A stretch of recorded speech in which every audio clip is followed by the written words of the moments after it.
బంజారాహిల్స్లోని బాబు జగ్జీవన్ రామ్ భవన్ ప్రారంభోత్సవం కార్యక్రమాన్ని నిర్వహించారు. ఈ కార్యక్రమానికి ముఖ్య అతిథిగా సీఎం రేవంత్ రెడ్డి పాల్గొన్నారు. చదువు మీద పెట్టే పెట్టుబడి ఖర్చు కాదని ఆయన అన్నారు. చదువు అనేది ప్రతి ఒక్కరి లైఫ్లో చాలా ముఖ్యమన్నారు. చదువుతో ఉన్నత శిఖరాలకు చేరుకోవచ్చని తెలిపారు. సికింద్రాబాద్ అల్వాల్ టీం సమీపంలోని రాజీవ్ రహదారిపై ఎలివేటెడ్ కారిడార్ నిర్మాణానికి ముఖ్యమంత్రి భూమి పూజ చేశారు. 11 కిలోమీటర్ల పొడవులో 6 లైన్లలో 2,232 కోట్లతో భారీ ఎలివేటెడ్ కారిడార్ నిర్మిస్తున్నామన్నారు. తాను ఎలివేటెడ్ కారిడార్ అంశాన్ని కేంద్రం దృష్టికి తీసుకెళ్లానని తెలిపారు. గత ప్రభుత్వం ప్రజల అవసరాలను మర్చిపోయిందని ఆరోపించారు. బీఆర్ఎస్ హయాంలో హైదరాబాద్లో గంజాయి, పబ్బులు, డ్రగ్స్ వచ్చాయని ముఖ్యమంత్రి రేవంత్ రెడ్డి విమర్శించారు. దాసోజు కూర సత్యనారాయణకు హైకోర్టులో ఊరట లభించింది. దాసోజు శ్రవణ్, కూర సత్యనారాయణలు ఎన్నికకు గవర్నర్ పునఃపరిశీలించాలని ఆదేశాలు జారీ చేసింది. ఈ సందర్భంగా మళ్లీ గవర్నర్ నూతన నోటిఫికేషన్ విడుదల చేయాలని తెలిపింది. ఇక మంత్రివర్గం నిర్ణయం తీసుకుని గవర్నర్కు తెలపాలని ఆదేశించింది న్యాయస్థానం.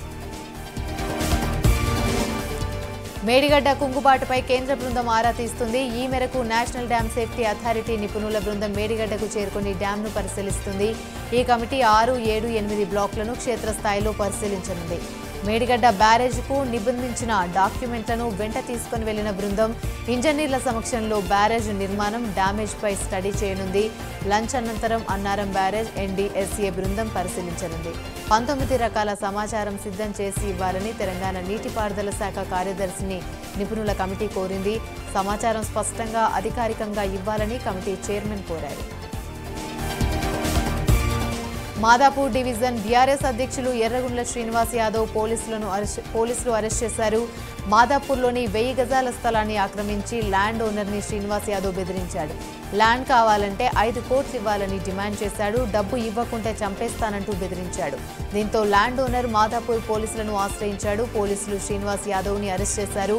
గతంలో శ్రీనివాస్ యాదవ్పై ఎన్నో ఆరోపణలు ఉన్నట్లుగా తెలుస్తోంది.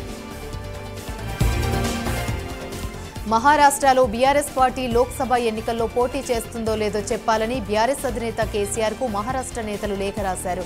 వారం రోజుల్లో స్పష్టత ఇవ్వాలని లేఖలో పేర్కొన్నారు. మాజీ ఎమ్మెల్యేలు, మాజీ ఎంపీలు మహారాష్ట్రలో పార్టీ నియమించిన 6 కోఆర్డినేటర్లు సమావేశం నిర్వహించారు.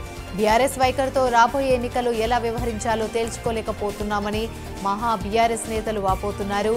ఇక పార్టీ అధినేత నిర్ణయానికి కట్టుబడి ఉంటామని మహానేతలు లేఖలో స్పష్టం చేశారు. మహబూబ్ నగర్ స్థానిక సంస్థల ఎమ్మెల్సీ అభ్యర్థిగా బీఆర్ఎస్ పార్టీ తరపున నాగర్కుంట నవీన్ కుమార్ రెడ్డిని కేసీఆర్ ప్రకటించారు. ఉమ్మడి పాలమూరు జిల్లా నేతలు అభిప్రాయాలను పరిగణలోకి తీసుకుని అతని పేరును ఖరారు చేశారు. నవీన్ కుమార్ రెడ్డి స్వస్థలం నందిగామ మండలం మామిడిపల్లి. ఆయన ఉమ్మడి పాలమూరు జిల్లా జెడ్పీ వైస్ చైర్మన్గా పనిచేశారు. ముఖ్యమంత్రి రేవంత్ రెడ్డిపై బీఆర్ఎస్ వర్కింగ్ ప్రెసిడెంట్ కేటీఆర్ విరుచుకుపడ్డారు. ట్విట్టర్ వేదికగా సీఎంను విమర్శిస్తూ మాజీ మంత్రి వ్యాఖ్యలు చేశారు. ఐఎండీ లెక్కల ప్రకారం 2023-24 సంవత్సరానికి సాధారణానికంటే 14% ఎక్కువ వర్షపాతం తెలంగాణలో నమోదైంది. నీటి సమస్యలను తీర్చి చావలేక చాతకాక లోటు వర్షపాతం అని సీఎం మాట్లాడడం విడ్డూరంగా ఉందని ఆయన అన్నారు. అబద్ధాలు, అలవి కాని హామీలతో అధికారంలోకి వచ్చిన కాంగ్రెస్ ఇప్పుడు సత్యం దూరం మాటలు అధికారంలోకి వచ్చిన తర్వాత ఈ ప్రవర్తించడంతో తెలంగాణ ప్రజలు అసహించుకుంటున్నారని, రైతు సమస్యలు తీరుస్తాని అనడం అటుంచి రైతు ఏం అర్థం చేసుకోవాలి మీ చాతగనాతనాన్ని అంటూ ట్వీట్ చేశారు. హైదరాబాద్లోని పూర్ణానంద జనవాడ సెంటర్లో మహాశివరాత్రి వేడుకలు వైభవంగా జరుగుతున్నాయి. రేపు సాయంత్రం నుంచి ఈ ఉత్సవం ప్రారంభం కానుండడంతో ప్రపంచంలోనే మొట్టమొదటిగా శివలింగ శివధామాన్ని ప్రారంభించనున్నారు. ఈ ఆధ్యాత్మిక వేడుకలోని శివతత్వాన్ని బోధించగా శివ పార్వతి నృత్యాలు, భజనలు భక్తులను అలరించనున్నాయి. కుత్బుల్లాపూర్ ఏరోనాటికల్ ఇంజనీరింగ్ కాలేజ్ వద్ద ఉద్రిక్తత నెలకొంది. కళాశాల వద్ద కూల్చివేతలను విద్యార్థులు అడ్డుకున్నారు. వి వాంట్ జస్టిస్ అంటూ జేసీబీ ముందు బైఠాయించి నిరసనలు తెలిపారు. కాలేజీలోని చిన్నదామర చెరువును కబ్జాపై అక్రమ నిర్మాణాలు కట్టారని ఫిర్యాదులు రావడంతో మేడ్చల్ కలెక్టర్ స్పందించారు. కలెక్టర్ ఆదేశాలతో మున్సిపల్ అధికారులు ఆధ్వర్యంలో కూల్చివేస్తున్నారు. చెరువు కబ్జాలపై రంగారెడ్డి కలెక్టర్ సీరియస్ అయ్యారు. గండిపేట మండలం ఇబ్రహీం చెరువులో నిర్మిస్తున్న విల్లాలు కూల్చివేయాలంటూ కలెక్టర్ ఆదేశించారు. లేక్ వ్యూ విల్లాస్ పేరుతో నిర్మిస్తున్న అక్రమ నిర్మాణాలను రెవెన్యూ అధికారులు కూల్చివేశారు. కోర్టు ఆదేశాలు రావడంతో నిర్మాణాలను కూల్చివేశారు. శేర్లింగంపల్లి గచ్చిబౌలిలోని జోనల్ కార్యాలయం ముందు స్థానిక ఎమ్మెల్యే అరెకపూడి గాంధీ ఆధ్వర్యంలో ధర్నాకు దిగారు. ఎల్ఆర్ఎస్ ద్వారా ప్రజల నుంచి డబ్బులు వసూలు చేస్తున్న కాంగ్రెస్ ప్రభుత్వ వైఖరికి నిరసనగా ఆందోళన చేశారు. ఎలాంటి ఛార్జీలు వసూలు చేయకుండా ప్లాట్లు క్రమబద్ధీకరించాలని డిమాండ్ చేశారు. ప్రజలకు ఇచ్చిన హామీలను నెరవేర్చాలని, లేదంటే ఆందోళన ఉధృతం చేస్తామని హెచ్చరించారు.